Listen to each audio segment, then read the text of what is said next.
Her life took a dramatic turn, placing her in a world of fame and isolation within the walls of Graceland. Although Priscilla was excited to start her life with the king of rock and roll, she quickly realized that life in the Presley mansion wasn't as perfect as it seemed, often feeling like a golden cage. One particular night, Elvis's legendary temper took center stage when he caught Priscilla having an innocent conversation with one of the few people she considered a friend. This moment revealed a side of Elvis many wouldn't expect, the extent of his jealousy and possessiveness, not only of his career and image, but also of the people closest to him. What could have driven such an outburst? Was it insecurity, fear, or something deeper? This story sheds light on a rarely seen side of the rock icon, showing just how tightly he tried to control everything around him, especially the love of his life. Number 6. Life at Graceland. Priscilla Beaulieu's move to Memphis was a romantic leap that many young women could only dream of, leaving her family and her entire life behind to be with the king of rock and roll. Elvis had swept Priscilla off her feet during his time in Germany, and the promise of a life together in America was too irresistible to pass up. At just 17 years old, Priscilla packed her bags and made her way to Graceland, stepping into a world filled with glitz, glamour, and a touch of mystique. The excitement of being reunited with Elvis in his iconic home seemed like the beginning of a fairy tale, one that she believed would be filled with love, adventure, and a chance to share in Elvis's incredible life. However, the reality of living at Graceland soon started to diverge from the dream she had in mind. Once settled into the sprawling mansion, Priscilla quickly found herself alone in ways she hadn't anticipated. The house was vast, filled with people, yet it felt oddly empty for her. Elvis was frequently away, busy filming movies, performing on tour, and attending to his relentless career demands. Priscilla was left behind in the fortress-like mansion, surrounded by security and staff, but with no genuine companionship. There were few people her age at Graceland, and even fewer whom she could consider friends. The isolation began to take its toll, turning the mansion that was supposed to be a home into a gilded cage. With Elvis gone for long stretches of time, Priscilla felt like she was living in a state of constant waiting for Elvis to return, waiting to be allowed a semblance of a normal life. It became increasingly clear that her role was not that of a partner with equal freedom, but as someone who was meant to stay within the confines of Elvis's carefully controlled world. Adding to her growing loneliness was the strict control Elvis exerted over every aspect of her life, especially when it came to the people she could interact with. Despite the mansion being filled with Elvis's friends and employees, many of whom were members of the so-called Memphis Mafia, Priscilla's social options were severely restricted. She could share light conversation or exchange pleasantries, but forming any close bonds was out of the question. Elvis made it clear that while these people were around, they were not meant to be her confidants or friends. Priscilla was, in his eyes, supposed to be his and his alone, and he often reminded her that she was his girl, never letting anyone, including Priscilla herself, forget that fact. This strict boundary extended to everyone at Graceland, creating an atmosphere where Priscilla was constantly watched and subtly warned not to cross any lines. The control Elvis held over her wasn't just about loyalty. It was about possession and his need to ensure that every aspect of her life revolved around him and no one else. Number 5. Priscilla's loneliness and friendship. Amidst the loneliness that Priscilla experienced at Graceland, she began to form small but meaningful connections with those around her, particularly Elvis's inner circle. Known as the Memphis Mafia, this group of close friends, confidants, and employees lived and worked in a world that revolved almost entirely around Elvis. They were a unique mix of personalities, some childhood friends of Elvis, others trusted confidants who had become almost like family. For Priscilla, these individuals provided some relief from the isolation of living in Elvis's mansion. Despite Elvis's expectations that she would keep her distance, the informal day-to-day contact with these people began to bridge the loneliness she felt. She became friendly with them in subtle, quiet ways, slowly earning their respect and understanding the camaraderie that existed within the walls of Graceland. Of all the people in Elvis's entourage, one stood out to Priscilla, Jerry Schilling.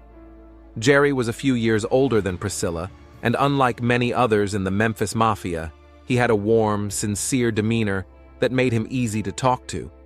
He had an approachable charm that drew Priscilla in, and he seemed to understand what it was like to navigate the pressures of living in Elvis's world. Jerry was someone she could relate to in a way that felt genuine and real. He listened, and he didn't treat her like Elvis's possession, but rather as an individual. Their conversations were innocent, often about mundane things, but to Priscilla, they represented a rare connection, a small slice of normalcy in an otherwise controlled environment. For the first time in a long while, she felt like she had a friend who understood her situation, and it was a comfort that gave her a much-needed sense of companionship. But this small comfort soon came to an abrupt end. One evening, Elvis found Priscilla and Jerry talking alone, and what should have been a harmless conversation turned into a major confrontation. Elvis's reaction was explosive.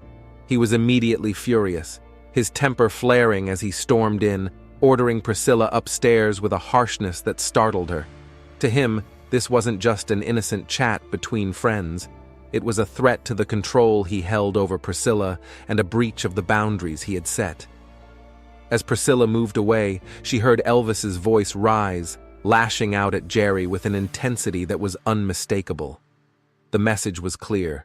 No one was to get too close to Priscilla, and certainly not someone from his trusted circle.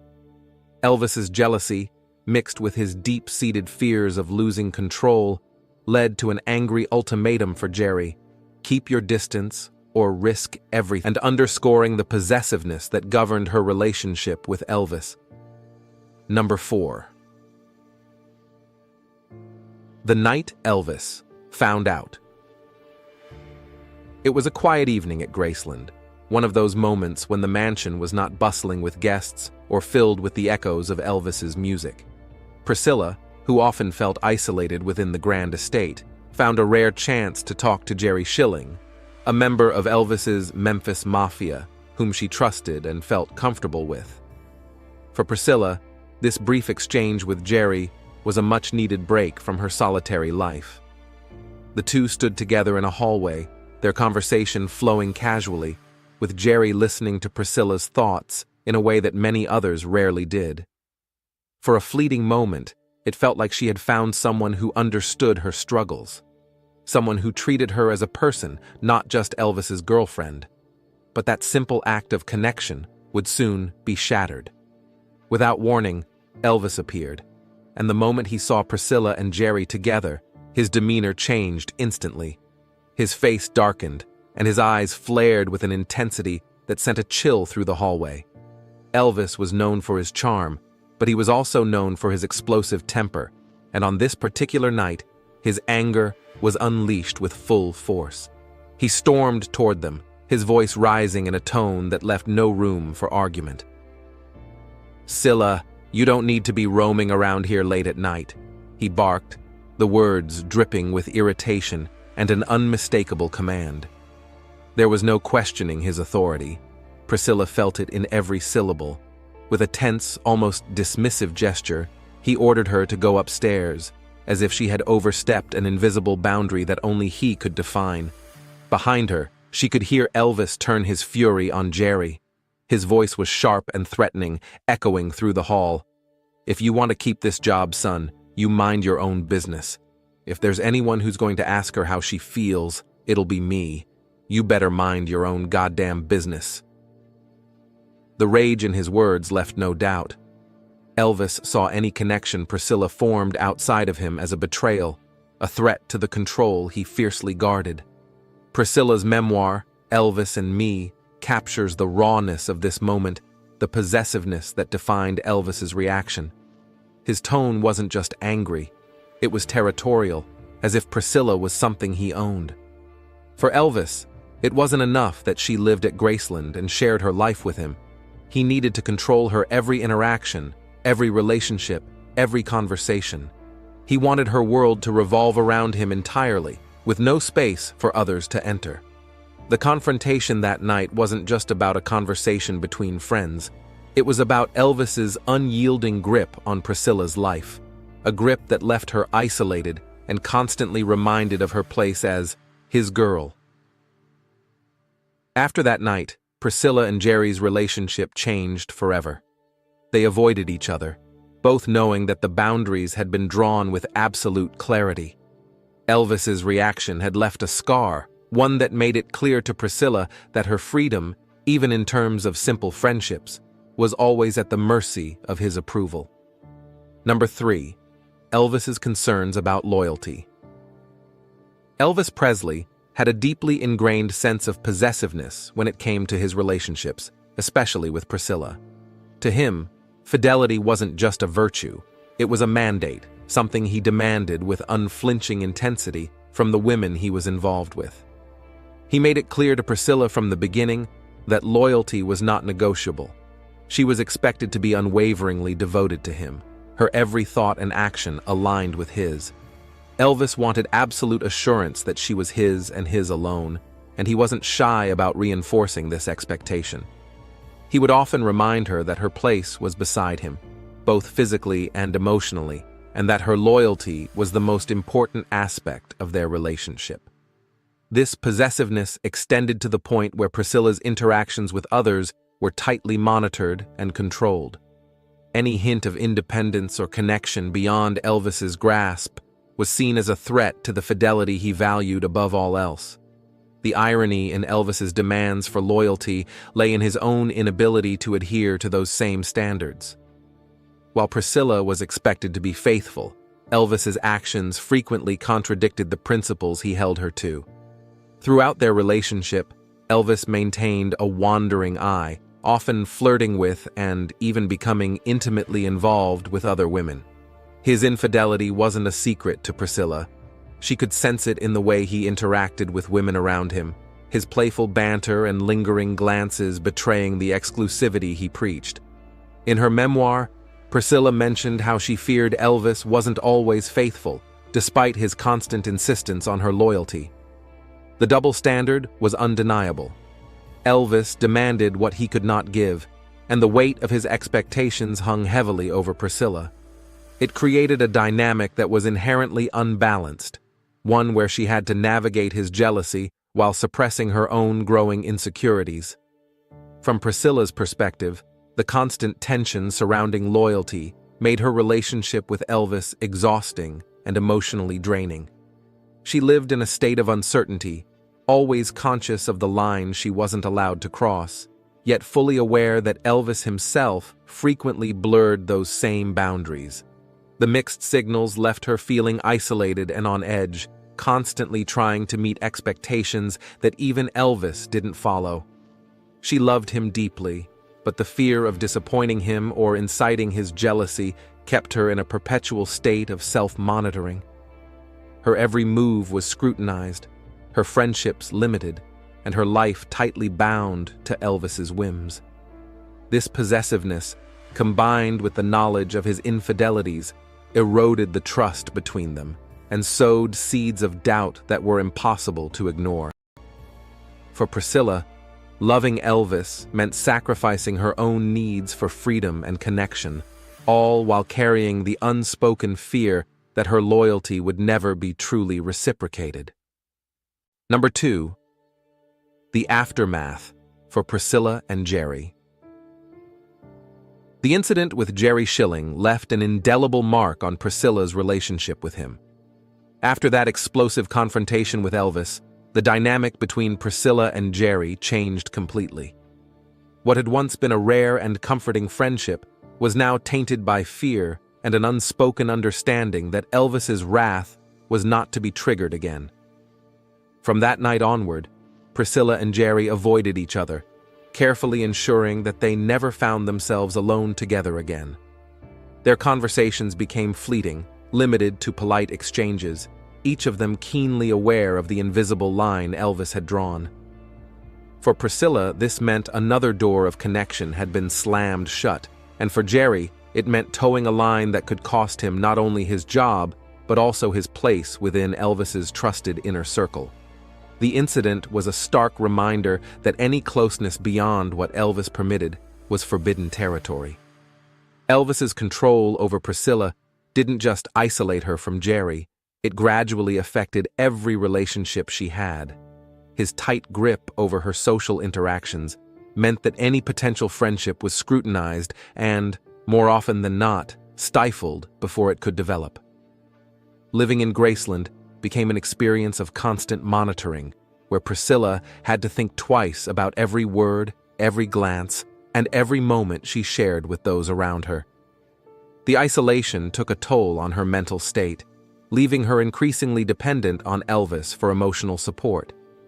She wasn't just alone in a mansion filled with people. She was alone because of the constraints Elvis placed around her, turning the very people who could have been a support system into yet another reminder of her limited freedom. The incident with Jerry amplified her sense of loneliness, making her feel even more like a captive within the walls of Graceland, where her actions were dictated by Elvis's mood and his ever-present need for control. This incident was a reflection of Elvis's general attitude toward those in his life, an attitude shaped by his desire to maintain complete control over everyone and everything around him. He expected unwavering loyalty, but more than that, he wanted to ensure that his presence was the central force in the lives of those close to him. The boundaries he set weren't just about protecting his relationship with Priscilla, they were about reinforcing his dominance over his inner circle.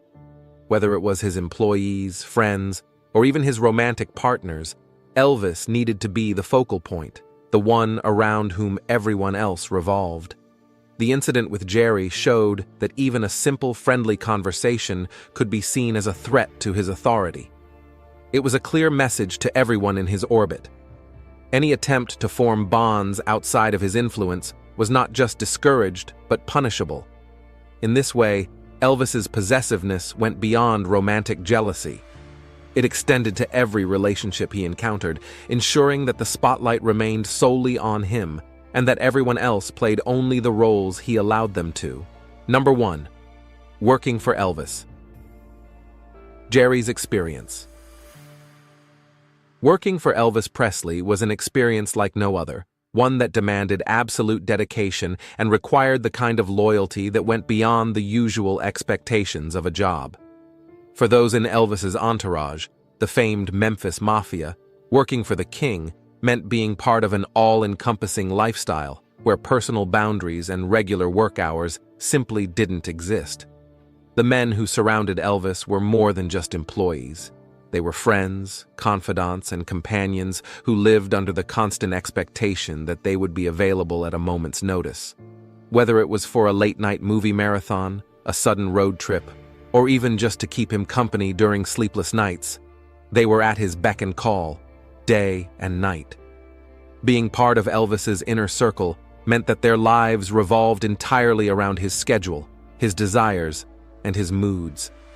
It was a demanding existence, where the line between personal life and professional duty blurred completely.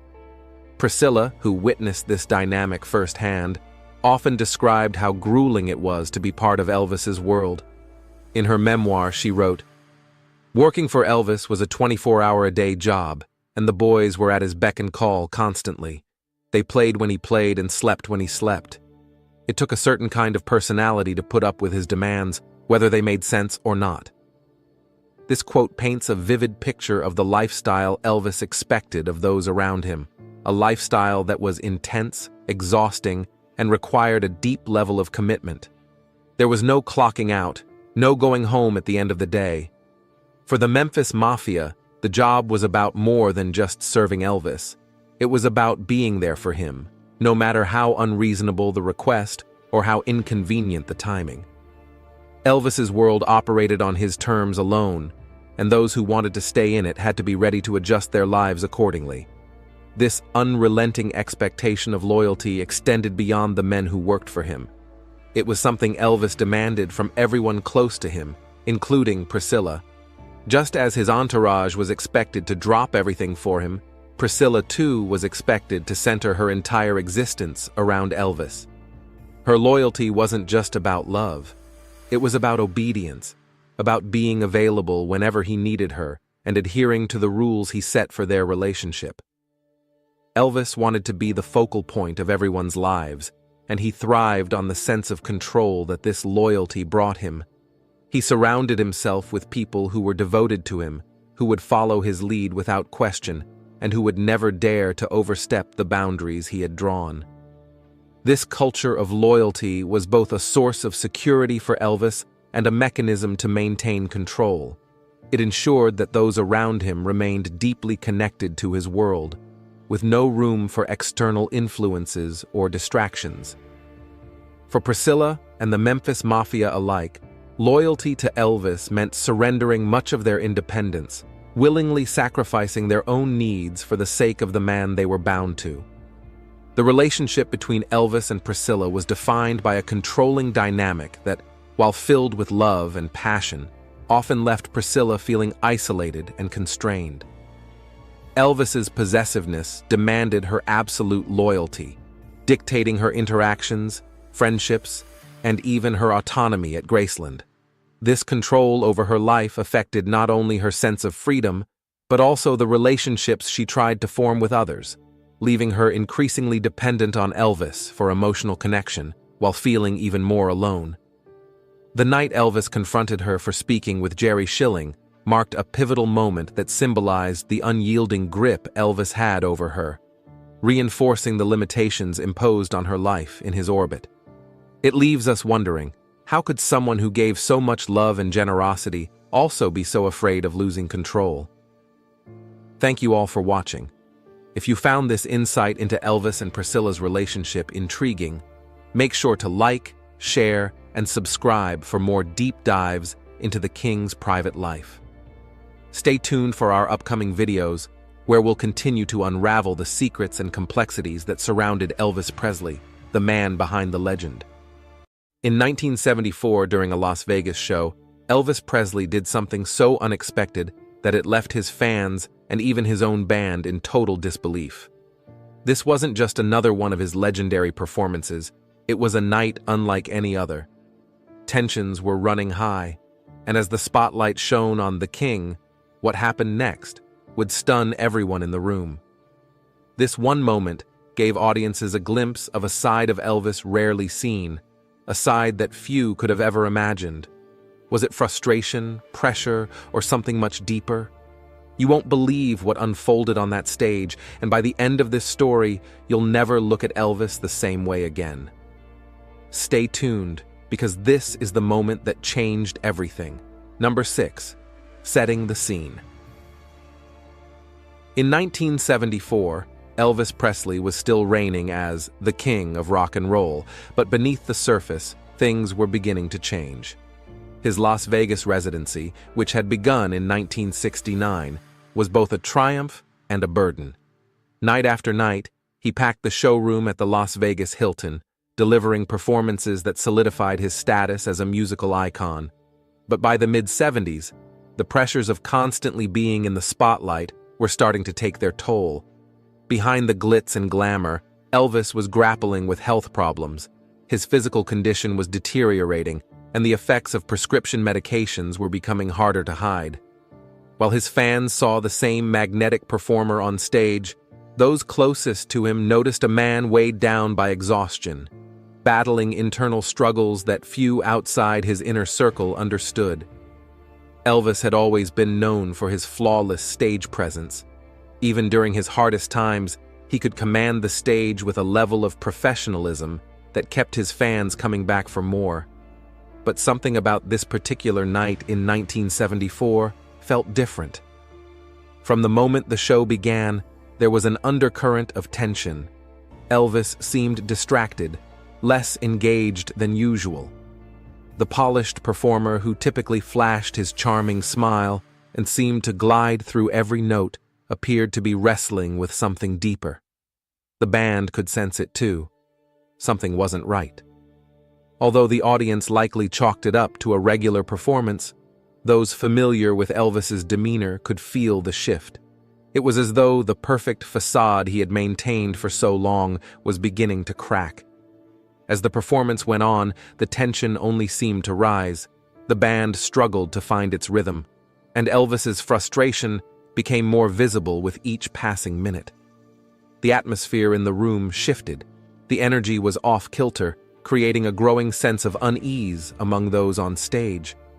Elvis, who usually took these challenges in stride, was beginning to unravel. The mounting pressures of the music, not meeting his standards, combined with his internal struggles, pushed him toward an unexpected breaking point. Then, without warning, he did something that no one saw coming, an outburst that would leave the crowd stunned and his band members speechless. But what exactly did Elvis do, and how did the audience and those closest to him react? Stay with us, because the story is about to take a turn that no one could have predicted. Number 5. The incident unfolds. As the tension built on that fateful night in 1974, Elvis's frustration was palpable. He had been pushing through the performance, but something about the sound wasn't right, and it showed in his expression. The band played on, unaware of just how close things were to boiling over. Then, in the middle of a song, it happened. Elvis, visibly irritated, reached for his guitar, his instrument of choice, a symbol of his iconic rock and roll persona, and in one swift motion, he ripped it from his body and hurled it off the stage. The guitar crashed into the wings, disappearing from sight, as gasps rippled through the audience. This wasn't just a slip or a minor mistake. It was a clear, deliberate act of anger that no one, not even his closest band members, had seen coming. For a split second, the entire room seemed to freeze in disbelief, stunned by what they had just witnessed. The audience, which had come expecting another night of classic Elvis magic, was left in shock. Some fans looked around, bewildered, unsure of how to react. Others sat frozen in their seats, eyes wide as they tried to process the moment. Could it really be happening? This was Elvis Presley, always in control, always composed. But here he was, visibly shaken and throwing his guitar in a burst of anger. His bandmates, equally shocked, exchanged glances, unsure of what to do next. They had performed with Elvis countless times, but they had never seen him like this. What was supposed to be a routine night had suddenly turned into something much more unpredictable, and the tension in the room was thick. Kathy Westmoreland, one of Elvis's backing vocalists, later recalled, "We didn't know how to react. It wasn't just about the music. Something bigger was happening, and we all felt it." Guitarist James Burton, a close member of Elvis's band, would later reflect on that moment as well. "I'd never seen him like that before," Burton said. "He was always so professional, always commanding the stage with a smile. But that night, something was different. You could feel his frustration in the air." The incident was not just shocking for the audience, but deeply unsettling for those closest to Elvis. Kathy Westmoreland echoed Burton's sentiments, noting that Elvis's outburst seemed to be the result of something far more profound than just a bad performance. "He had been pushing himself so hard for years," she said. "When he threw that guitar, it felt like he was trying to throw away all the weight he'd been carrying, all the frustration and pain." It was a rare glimpse into the emotional toll that life in the spotlight had taken on the king, and for those who knew him well, it was a moment they would never forget. Number 4. Exploring the bigger picture. To truly understand what led to Elvis Presley's dramatic outburst that night in Las Vegas, it's important to look beyond the stage. By 1974, Elvis was no longer the carefree young rock and roll sensation that had first burst onto the scene. Years of relentless touring, demanding performances, and constant public scrutiny had begun to take their toll. His health was deteriorating rapidly. He had gained weight, his energy was dwindling, and he was increasingly dependent on prescription medications to keep going. This physical decline was compounded by emotional and personal struggles that were weighing heavily on him. Despite the smiles he flashed to the audience, behind the scenes, Elvis was battling exhaustion and stress. He felt the enormous pressure to maintain his title as the King of Rock and Roll, even as his body and spirit were telling him to slow down.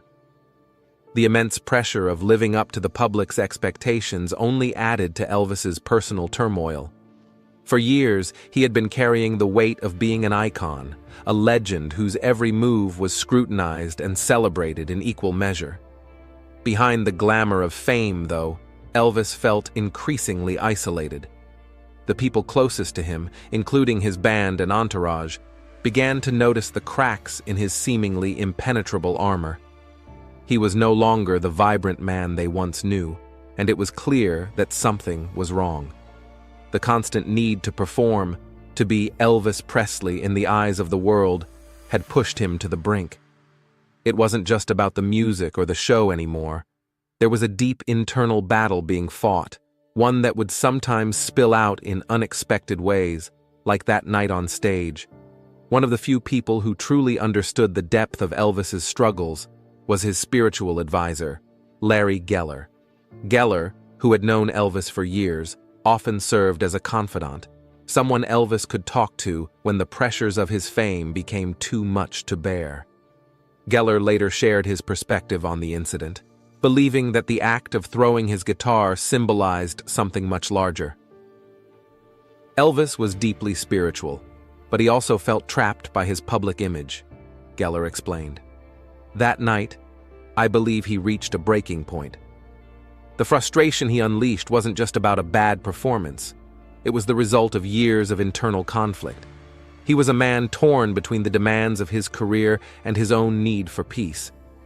That guitar throw, to me, was Elvis's way of trying to let go of all the pain and frustration he had been carrying inside. For Elvis, that moment was not just an outburst. It was a cry for help, one that reflected the overwhelming pressure of being a legend in a world that never let him rest. Number 3. The turning point Elvis Presley's inner circle, his band members, bodyguards, and close friends, had witnessed his rise to fame, but by 1974, they were also seeing a different side of him, one that concerned them deeply. For years, Elvis had been the epitome of confidence and charm, someone who could light up a room with his presence. But behind the scenes, those closest to him were beginning to notice a growing darkness. His longtime bodyguard, Sonny West, often spoke about the immense pressure Elvis was under and the toll it was taking on him. He was dealing with so much, West recalled. Everyone saw the superstar, but we saw the man who was tired, who was carrying the weight of the world on his shoulders. The expectations were sky high, and he felt like he couldn't live up to them anymore.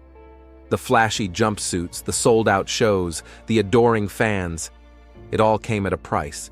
And for those in his inner circle, the cracks in Elvis's seemingly invincible exterior were becoming more and more apparent with each passing day.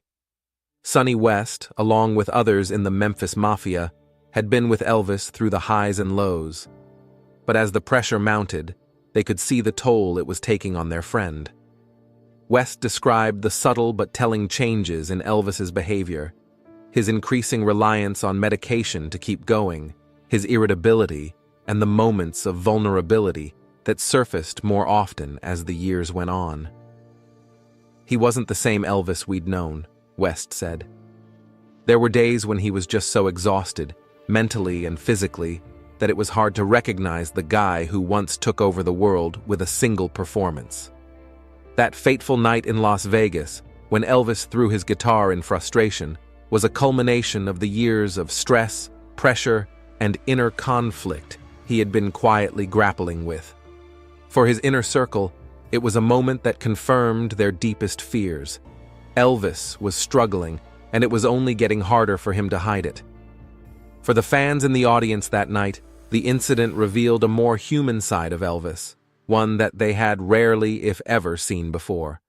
One fan who attended the concert later recalled the shock of witnessing such a raw, emotional outburst from someone who was usually so composed. We'd come to see the king, the performer who never missed a beat, but what we saw was the man behind the music, the fan shared. It was like, for the first time, we were seeing Elvis as a person, not just a superstar. You could feel his frustration, his pain, and in a strange way, it made us love him even more because it reminded us that he was human, just like the rest of us. This moment, while unsettling, brought Elvis closer to his fans in a way no polished performance ever could. It was a rare glimpse behind the curtain, showing that even the most iconic figures have their breaking points. Number 2. The aftermath. After the shocking moment when Elvis hurled his guitar off stage, there was a tense silence that hung in the air. The audience, stunned by the outburst, watched with bated breath, unsure of how the rest of the night would unfold. But in true Elvis fashion, he quickly regained his composure, almost as if nothing had happened. He continued with the performance, pushing through the set with the professionalism that had come to define him over the years. There were no apologies or explanations. Elvis simply moved on. The audience, still processing what they had just witnessed, followed his lead, returning their focus to the music. Some fans speculated that maybe it was just a fleeting moment of frustration, while others believed it revealed something deeper. But Elvis didn't linger on it. He finished the show as if it were just another night in Las Vegas. The show went on, but the atmosphere had undeniably shifted. In the days that followed, the incident became the talk of fans and those who had worked closely with him. Rumors swirled about what had really caused Elvis to snap. Was it frustration with the band, or had the pressures of his declining health and relentless schedule finally caught up with him? Despite all the speculation, Elvis never publicly acknowledged the event. He offered no interviews, no statements to explain his behavior. His silence left the moment open to interpretation, fueling even more curiosity and conversation. Those who knew him best, his band, friends, and spiritual advisor, believed it was more than just an off night. Yet, without any word from Elvis himself, the true reasons behind that guitar-throwing incident remained shrouded in mystery. To this day, it remains one of those unforgettable moments in his career that fans still wonder about, a testament to the complex man behind the legend. Number 1. The deeper meaning. The guitar-throwing incident in 1974 has since become a powerful symbol of Elvis Presley's struggles during the later stages of his career. By this time, Elvis was battling not only physical decline, but also the immense psychological and emotional pressures that came with maintaining his status as a global icon. His health was deteriorating, worsened by a growing dependence on prescription medications, and the demands of performing nearly every night left him exhausted. This moment on stage, where the polished, charismatic performer lost control, became emblematic of a deeper turmoil brewing beneath the surface. It was as though the image of the king had begun to crack, exposing the vulnerable man behind the legendary persona. In that instant, the public caught a rare glimpse of the immense burden Elvis carried, one that no amount of fame, money, or adoration could lighten. The 1974 outburst offers a rare and poignant reflection of Elvis's humanity. Despite being revered as a larger-than-life figure, this moment reminded the world that even someone as iconic as Elvis Presley had his limits. For decades, he had been the epitome of confidence and control, commanding the stage with an effortless charm that made him the king of rock and roll. But here, in this fleeting act of frustration, Elvis revealed that he too was susceptible to the pressures of life, just like anyone else. This incident was not just a break in his performance, but a break in the illusion of perfection that surrounded him. It showed that behind the dazzling lights and roaring crowds, there was a man struggling with his own battles, a man who, in that moment, reached a breaking point in front of his adoring fans. As we look back on this pivotal moment in Elvis's career, it's impossible not to wonder what deeper issues may have been at play. Was it simply frustration with the band's performance, or was this outburst a manifestation of years of personal and professional struggles? We may never know the full extent of what led to this dramatic event, but it has left an indelible mark on how we view Elvis's later years. Now, we'd love to hear from you. Do you think this moment was a sign of something more profound going on in Elvis's life? Was it an isolated incident, or a window into the deeper issues he was facing? Let us know your thoughts in the comments below, because this story of the king is far from finished, and your perspective is part of what keeps his legacy alive. We want to hear what you think. Do you believe this moment in 1974 was a sign of something much deeper going on in Elvis's life? Or was it just a one-time outburst of frustration? Share your thoughts and opinions in the comments section below. What do you think really pushed the king to his breaking point on stage that night? Let's keep the conversation going. Your perspective could shed new light on this unforgettable moment in Elvis's career. Imagine driving through the quiet streets of Memphis late at night when, out of nowhere, you see a familiar face, none other than Elvis Presley himself, stepping out of a sleek car, dressed head to toe in a police uniform. It's a sight that feels almost surreal. Yet there he is, the king of rock and roll, looking every bit the part of an officer ready for duty. You might wonder, what could Elvis possibly be doing here, in the middle of the night, dressed like a cop? Tonight, we're diving into an unexpected side of Elvis, a side you may not know about, his deep respect for law enforcement and the lengths he would go to show it. But that night, things took an astonishing turn that left police officers speechless. Just what unfolded on that dark Memphis street? And what did Elvis do that had everyone talking? Stick with us to uncover a story that reveals a surprising twist in the life of an American legend. Number 5. Introducing Elvis's fascination with law enforcement. Elvis Presley, the king of rock and roll, wasn't just captivated by music. He held a lifelong admiration for those who upheld the law, a fascination that many fans might find surprising. Behind the glitz and glamour of his stage persona, Elvis had a strong respect for law enforcement, a connection that ran so deep it became a genuine passion. Elvis loved everything about the police, so much so that he began collecting official police badges from departments all over the United States. This wasn't just a casual hobby. To Elvis, each badge symbolized honor and dedication, values he admired and wanted to show his appreciation for.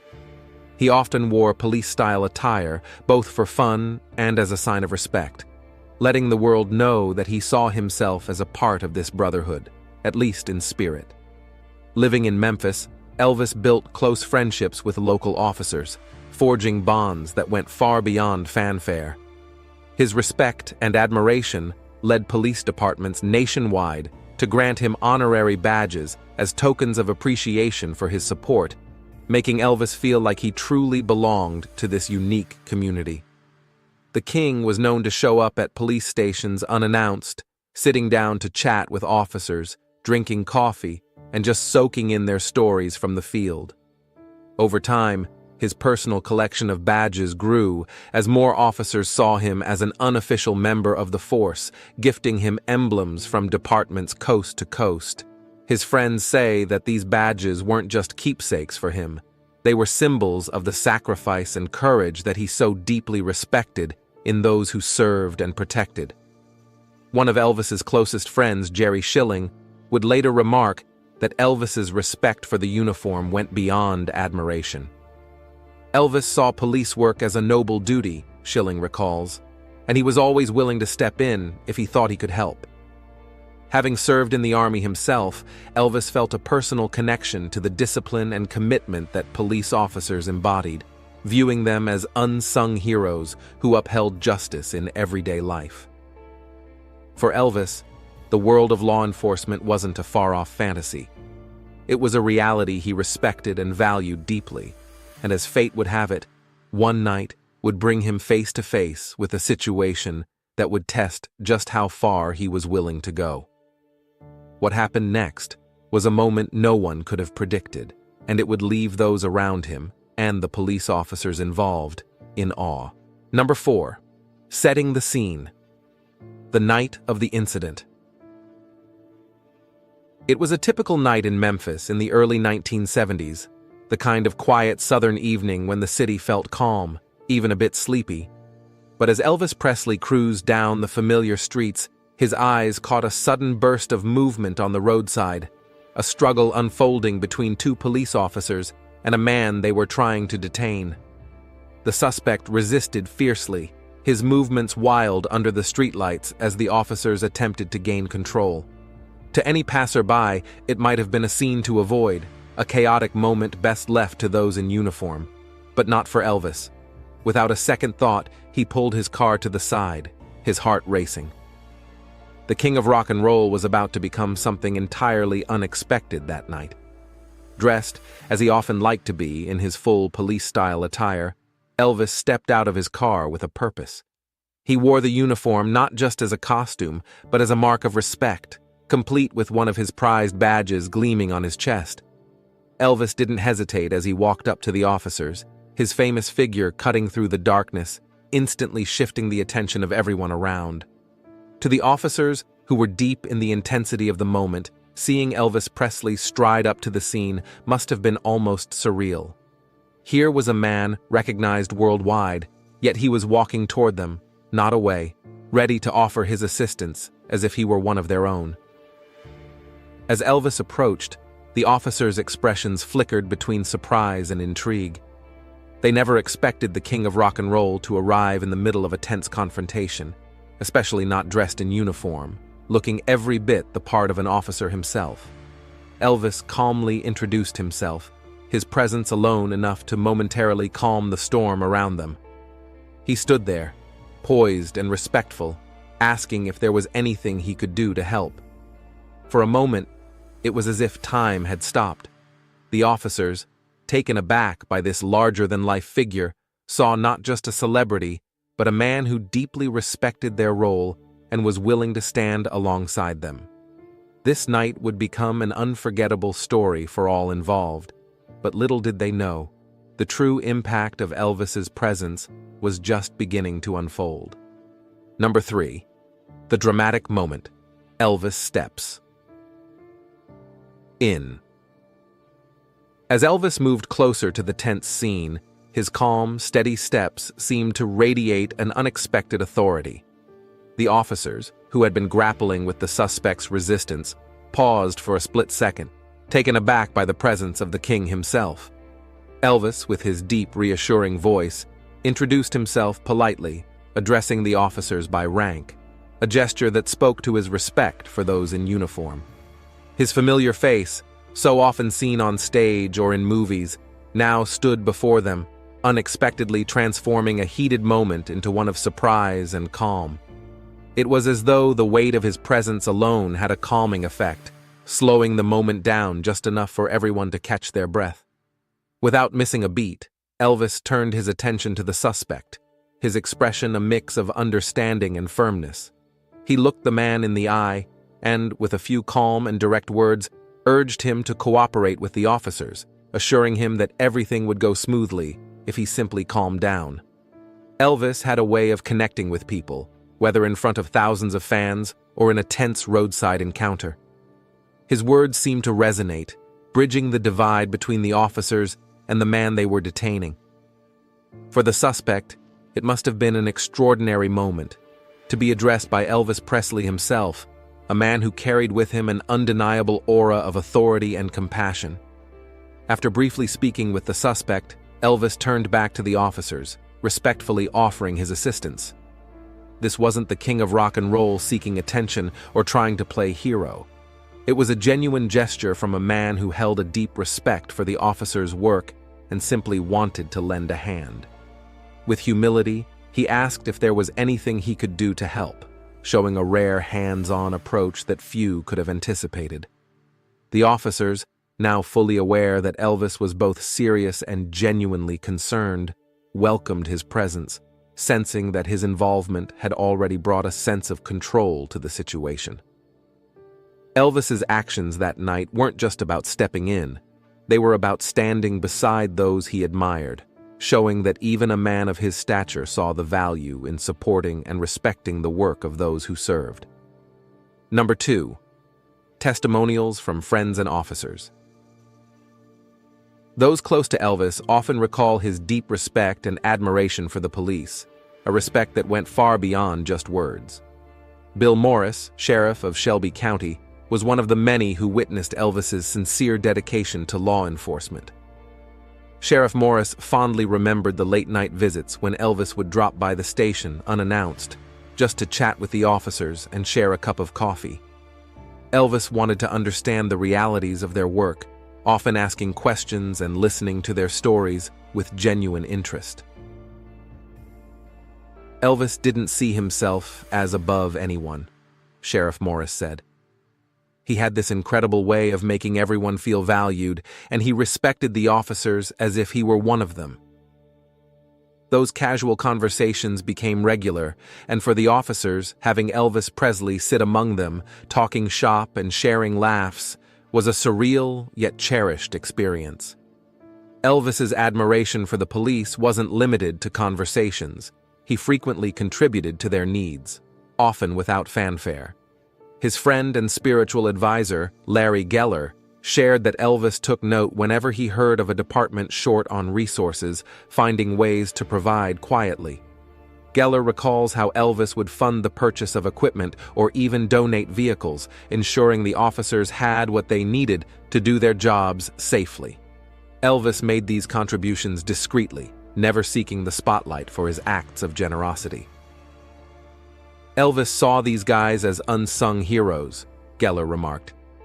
He wanted them to have everything they needed, and he did it because he cared, not because he wanted the recognition. To Elvis, supporting the police wasn't about the headlines.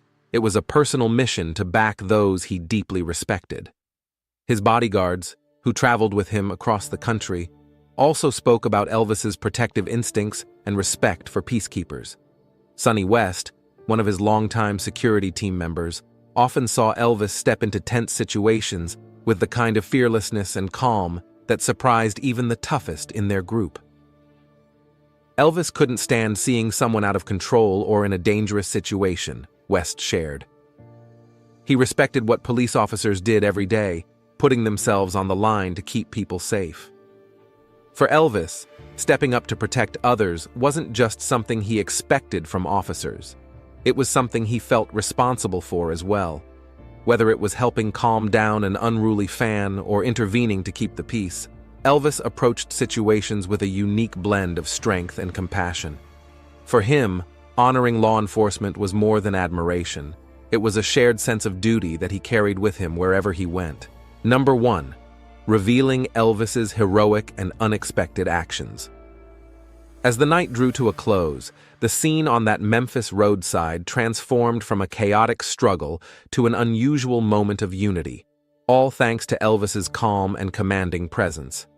With just a few well-chosen words and his willingness to step in, he had diffused a tense situation, allowing the officers to regain control without further escalation.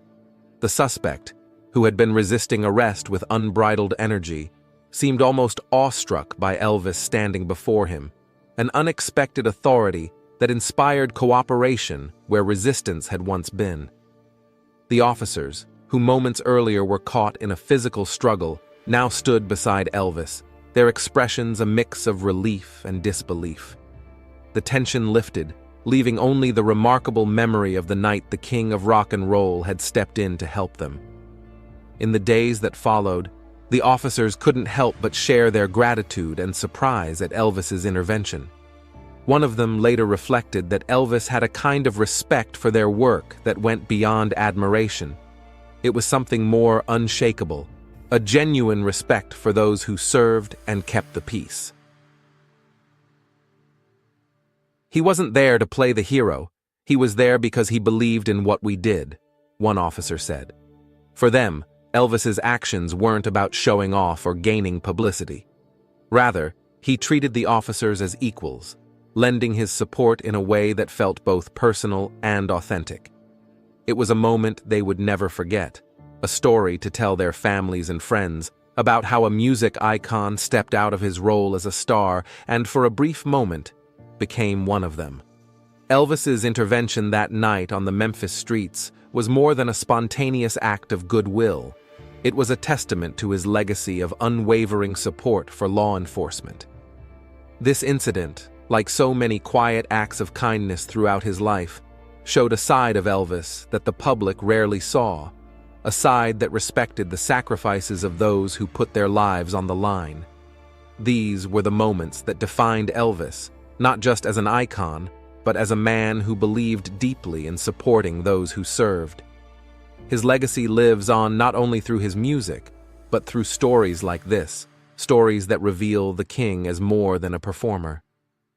He was a man who valued courage, duty, and the bonds of community, and he showed it in moments just like this one, forever etched in the memory of those who were there that unforgettable night. We'd love to hear from you. What do you think about this lesser-known side of Elvis? Did this story change the way you see him? Share your thoughts, opinions, and any Elvis stories you might know in the comments below. Let's keep the conversation going and celebrate the king's legacy together. Did you know that Elvis Presley, the king of rock and roll, once did something so extraordinary, it helped save a national treasure from being lost to history? Picture this.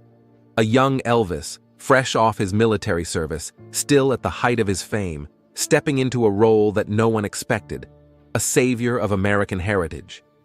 In 1961, with the USS Arizona Memorial Project struggling to raise the funds needed to honor the fallen heroes of Pearl Harbor, Elvis took on a challenge that would not only showcase his star power, but also his deep sense of patriotism. What he did next was nothing short of astonishing, and it's a story that many have never heard until now. Stay with us, because the details of Elvis's involvement will leave you speechless, and by the end of this video, you'll see the king in a whole new light. Number 5. Setting the stage.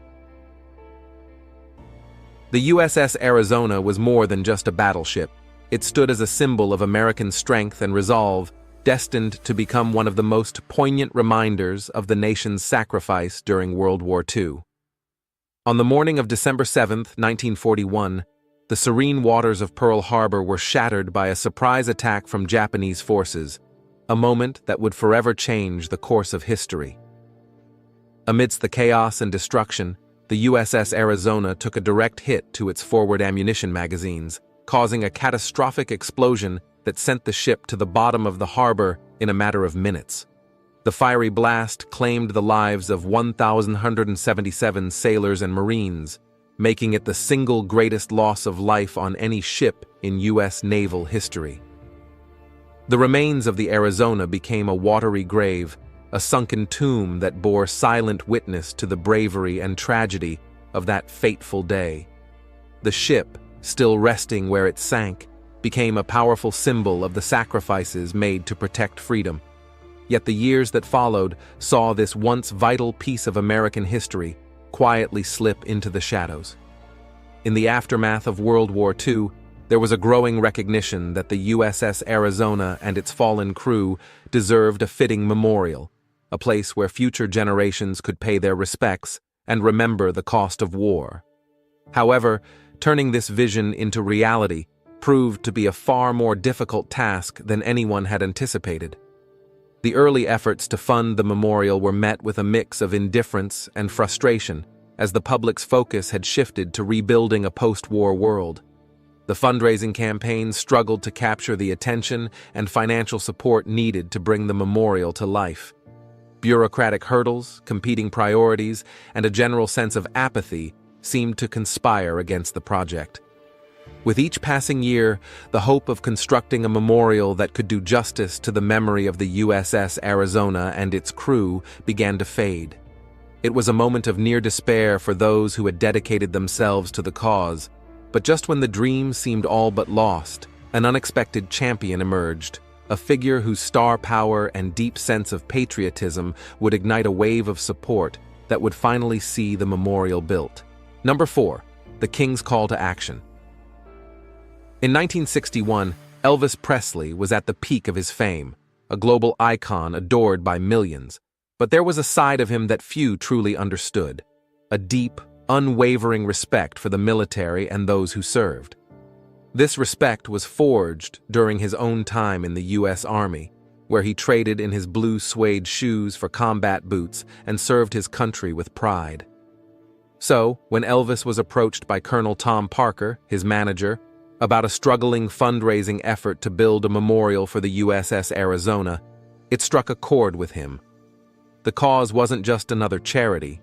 It was an opportunity to honor the memory of the brave men who had made the ultimate sacrifice at Pearl Harbor, a place he knew was etched deeply into the American consciousness. For Elvis, this wasn't just a call to use his fame for good. It was a personal mission that aligned with his values and the respect he had developed for the military during his own service. Without hesitation, Elvis made the decision to lend his star power to the cause, fully understanding the significance of what was at stake. His time in the Army had given him a profound appreciation for the sacrifices made by those in uniform, and he saw this as an opportunity to give back in a meaningful way. The idea of these men being forgotten or their memory fading away was something he couldn't accept. Elvis's willingness to help wasn't about enhancing his public image or earning accolades. It was about doing what he felt was right. He understood that his involvement could make a real difference, and that's exactly what he set out to do. His instant decision to support the USS Arizona Memorial was a testament to his character, a side of Elvis that was often overshadowed by his status as the king of rock and roll, but that was just as integral to who he was. This was a chance to use his platform to honor the past and ensure that the legacy of the USS Arizona and its fallen crew would never be forgotten. Number 3, the benefit concert. The preparations for the benefit concert were nothing short of monumental, a fitting effort for a cause of such historical significance. As soon as Elvis committed to the event, the wheels were set in motion for what would become one of the most anticipated performances of his career. The concert was scheduled for March 25, 1961, at Block Arena in Pearl Harbor, a venue steeped in military history and emotion. The excitement in the air was palpable as the date approached. Fans and supporters alike recognized that this was more than just another show. It was a chance to be part of something truly special, a moment where history, music, and patriotism would intersect. The demand for tickets was overwhelming, with prices ranging from $3 to $100, a considerable amount at the time, but fans were eager to contribute to the cause. The event quickly sold out, with thousands of people clamoring for the opportunity to see Elvis perform live in support of the USS Arizona Memorial. As the night of the concert arrived, Block Arena buzzed with an electric atmosphere. The venue was filled to capacity, and the air was thick with anticipation as fans waited for the king to take the stage. The arena, typically home to military ceremonies and events, had been transformed into a concert hall, draped in American flags and adorned with patriotic symbols. The significance of the location wasn't lost on anyone present. This was hallowed ground, a place where the echoes of the past could still be felt. When Elvis finally took the stage, the crowd erupted in applause, a roar that seemed to reverberate through the very walls of the arena. Dressed in his signature style, Elvis launched into a set list that was carefully chosen to resonate with the audience, mixing his biggest hits with patriotic songs that paid tribute to the men and women of the armed forces. The energy in the room was electric, with each song drawing louder and louder cheers. One of the most notable moments came when Elvis performed Hound Dog, a fan favorite that had everyone on their feet, but it was his rendition of Hawaiian Wedding Song, performed in honor of the event's location, that truly captured the spirit of the evening. The audience's reaction was overwhelming. They knew they were witnessing something extraordinary, an artist at the height of his powers using his gift for a cause that mattered deeply. The night was a resounding success, not just as a concert but as a rallying cry that would ultimately ensure the USS Arizona Memorial was built, preserving the memory of those who had given their lives at Pearl Harbor. Number 2, the impact of the concert. The benefit concert was not only a monumental success in terms of entertainment, but it also achieved what many had thought impossible. It raised a staggering $54,000 in a single night. This was a considerable sum in 1961, and it represented a major breakthrough for the fundraising efforts that had previously been floundering. The significance of this contribution cannot be overstated. It was the turning point that brought the vision of the USS Arizona Memorial from a distant dream to an imminent reality.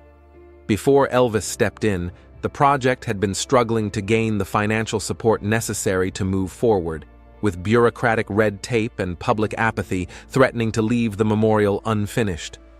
But with this infusion of funds, the path was cleared for construction to begin, and the memorial that would honor the 1,177 sailors and Marines lost aboard the USS Arizona could finally take shape. Elvis's concert didn't just raise money. It raised awareness and reignited a sense of urgency and purpose around the project. The impact of the funds raised that night went far beyond the dollars and cents. They were the catalyst that allowed the construction of the USS Arizona Memorial to be completed, ensuring that the legacy of those who perished on December 7, 1941, would be preserved for generations to come. The memorial was officially dedicated on Memorial Day, 1962, standing as a solemn reminder of the sacrifices made that day and serving as a place of reflection and remembrance for all who visit. Over the years, the USS Arizona Memorial has become one of the most visited sites in Hawaii, drawing millions of people from around the world who come to pay their respects. Its presence has kept the memory of Pearl Harbor alive in the national consciousness, serving as a powerful symbol of the resilience and bravery of the American spirit. The memorial's ongoing importance as a historical site cannot be overstated. It's a place where history is not just remembered but felt, where the past continues to speak to the present. Thanks to Elvis's involvement, the USS Arizona Memorial stands today as a testament to the power of collective action and the enduring legacy of those who gave their lives for their country. Number 1. Elvis's lasting legacy. Elvis Presley's benefit concert for the USS Arizona Memorial in 1961 was far more than just a musical performance. It was a profound expression of his character and the depth of his commitment to causes that extended well beyond the realm of entertainment. While the world knew him as the king of rock and roll, a charismatic performer who revolutionized music, those closest to him knew there was much more beneath the surface. Elvis was a man who deeply valued the principles of honor, duty, and service, values that were ingrained in him during his time in the U.S. Army. His decision to support the memorial was not driven by a desire for public accolades or to bolster his already colossal fame. Instead, it stemmed from a genuine sense of responsibility and a heartfelt desire to give back to his country and honor those who had made the ultimate sacrifice. This concert was a testament to Elvis's belief that his influence could be used to make a tangible difference in the world, proving that his legacy wasn't just about the music, but also about the impact he had on the causes he cared about. This story of Elvis's involvement with the USS Arizona Memorial is a lesser-known chapter of his life, yet it is one of the most significant when it comes to understanding the full scope of his legacy. While millions remember Elvis for his iconic songs, electrifying performances, and trailblazing style, fewer are aware of the profound role he played as a patriot and philanthropist. This event showcased Elvis's willingness to use his celebrity status for a higher purpose, highlighting a side of him that often went unnoticed by the public. It was a vital contribution that helped preserve a piece of American history, ensuring that the bravery and sacrifice of the men who perished at Pearl Harbor would never be forgotten. By stepping into this role, Elvis demonstrated that he was more than just an entertainer. He was a man who understood the power of his influence and chose to wield it in service of a cause far greater than himself. This concert, and the resulting memorial, stand as enduring symbols of Elvis's commitment to his country, further cementing his place not only as a music legend, but also as a figure of national significance, whose legacy continues to resonate far beyond the world of music. As we wrap up this incredible story, it's impossible not to be struck by the profound impact of Elvis Presley's actions in 1961. Through his commitment and generosity, Elvis played a pivotal role in ensuring that the USS Arizona Memorial became a reality, preserving the memory of those who gave their lives on that tragic day in Pearl Harbor. His contribution is a powerful reminder that even one person can make a significant difference in the course of history, using their influence to honor the past and shape the future. If you ever have the chance, visiting the USS Arizona Memorial in Hawaii is not just a journey into history, but a chance to stand in a place where the echoes of bravery and sacrifice still resonate deeply. As you reflect on Elvis's legacy and the incredible story we've shared today, remember that history is filled with stories of individuals who, like Elvis, used their talents and resources to leave a lasting impact. If you found this story as inspiring as we did, make sure to like, share, and subscribe for more amazing stories from history that continue to shape our world.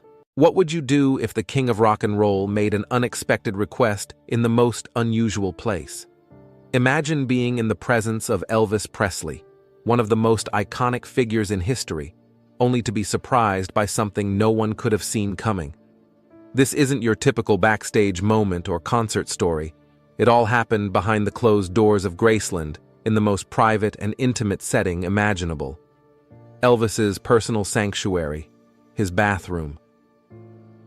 As we delve into this incredible moment, meet Ginger Alden, the woman who was not only engaged to the king, but also had a front-row seat to his most personal and vulnerable moments.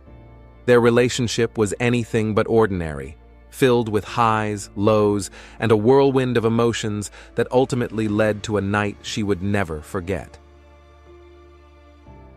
Stay tuned as we unravel the unbelievable story behind this wild moment in Elvis Presley's history. Make sure to subscribe and hit the notification bell so you don't miss out on more incredible stories about the King of Rock and Roll. Number 5. Setting the scene. Elvis Presley and Ginger Alden's relationship was anything but conventional. As the world watched Elvis's life unfold under the public eye, few people knew the intimate details of his love life towards the end of his career. Ginger Alden, who was much younger than Elvis, became the woman who held his heart during his final years. Their romance was a whirlwind of intense emotions, marked by both the excitement and challenges of being involved with someone as legendary as the King of Rock and Roll. But their connection wasn't just about fame or status. There was a deep, personal bond that grew between them, despite the complexities of their very different lives. Ginger's entry into Elvis's world was nothing short of magical. She first encountered him when she was just a young girl, but it wasn't until her teenage years that Elvis began to take notice of her. A casual meeting at Graceland, sparked by her sister's beauty pageant title, led to a private tour of the iconic estate, where Ginger would begin to experience the allure of being close to such a powerful figure. For most, Graceland was just a mansion with stories, but for Ginger, it quickly became a place where her life would change forever. As she recalled, stepping into Elvis's world felt like living in a fantasy world, something she could hardly believe was real. Despite the 20-year age gap between them, the chemistry between Elvis and Ginger was undeniable. Their relationship blossomed quickly, with Elvis eager to share his private world with her. To Ginger, age was just a number, and the larger-than-life presence of Elvis overshadowed any doubts about their differences. What mattered most to her was the genuine connection they had, and how Elvis made her feel like she was the only one who truly knew him beyond the superstar image. Their love story was full of unexpected twists, but what happened next between them took everyone by surprise, especially Ginger. Stay tuned, because the next part of their story will leave you questioning everything you thought you knew about Elvis Presley. Number 4. Elvis's unique proposal. As their relationship deepened, Elvis was ready to make a bold move that would forever change both their lives. Known for his flair for the dramatic, Elvis was not one to follow convention, especially when it came to matters of the heart. So, when the time came for him to propose to Ginger, it wasn't during a candlelit dinner or on a romantic getaway. Instead, Elvis chose a place that held deep personal meaning for him, a place that might surprise you. It was in the heart of Graceland, behind closed doors, where the king decided to make his shocking proposal, showing just how different and unpredictable their relationship was. Elvis had always considered one room in his sprawling mansion to be his sanctuary, his personal retreat from the outside world. This wasn't the grand living room or even his famous jungle room. It was his bathroom. Yes, you heard that right. It was in this seemingly ordinary space that Elvis chose to pop the question. For most, a bathroom would be an unusual, if not awkward, location for such a monumental moment. But for Elvis, this space symbolized comfort, privacy, and trust. As Ginger sat in stunned silence, Elvis made his intentions clear. What Elvis asked of Ginger that night was so unexpected, so unusual, that it left her completely speechless. What could the king of rock and roll possibly request in such a private and vulnerable moment? Stay with us as we uncover the shocking details of that night, where Elvis didn't just offer a proposal, he made a request that would forever be etched in Ginger's memory, and you won't believe what it was. Number 3. The bathroom surprise. It was a night unlike any other, and Ginger Alden had no idea what was in store for her when Elvis called her into his private sanctuary, his bathroom. This wasn't just any room, it was the place where Elvis sought refuge from the world, a place where he could be himself, free from the constant pressure of being a global icon. As Ginger walked in, she could sense that something important was about to happen. There, in the quiet, intimate setting of the bathroom, Elvis sat her down. This was far from the typical romantic setting most women envision for such a significant moment, but for Elvis, it made perfect sense. He was about to make a request that would change both their lives, and he chose the one place where he felt most comfortable and in control. As Ginger sat, perhaps slightly bewildered by the choice of location, Elvis reached into his pocket and pulled out a green velvet box. Inside was a large, dazzling diamond ring. The sight of it took Ginger's breath away, making the moment both incredibly romantic and undeniably surreal. Elvis didn't need grand gestures or public displays of affection to make this proposal special. Instead, his beautiful words spoke volumes as he poured out his love for her and asked her to marry him. It was a quiet, heartfelt plea that carried the weight of all his emotions. Ginger later recalled how her hands trembled as Elvis placed the ring on her finger, the diamond sparkling in the dim bathroom light, making the whole scene feel like a dream she could barely believe was happening. But the real twist was not just in the romantic gesture itself, but in the odd and deeply personal significance of the setting. Why did Elvis choose his bathroom of all places for this life-changing event? For most, a bathroom would be the last place to propose, but for Elvis, it was the one place he felt he could escape the public persona and be his true self. It was a sacred space for him, and by inviting Ginger into that space, he was showing her a side of him that few ever saw. This wasn't just a proposal, it was a deeply symbolic moment, one that highlighted the complexity of Elvis's life and the intimate connection he felt with Ginger. But what was behind Elvis's choice of this unusual setting, and did it hold even more meaning than Ginger realized at the time? Stay tuned as we dive deeper into the significance of this shocking proposal. As Ginger sat in stunned silence, Elvis made his intentions clear. What Elvis asked of Ginger that night was so unexpected, so unusual, that it left her completely speechless.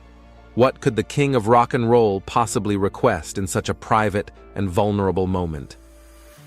Stay with us as we uncover the shocking details of that night, where Elvis didn't just offer a proposal, he made a request that would forever be etched in Ginger's memory, and you won't believe what it was. Number 2. building the tension. To truly understand why Elvis chose his bathroom for such a significant moment, we need to delve deeper into what this room represented for him. For most, a bathroom might be an afterthought, a simple, functional space. But for Elvis, it was far more than that. This room was his personal haven, a place where he could escape from the relentless pressure of fame, where he could be completely alone with his thoughts. In this private sanctuary, he found solace and peace away from the chaos of the outside world. It wasn't just a physical space, it was his retreat, where the king of rock and roll could let his guard down and simply be Elvis Presley, a man like any other.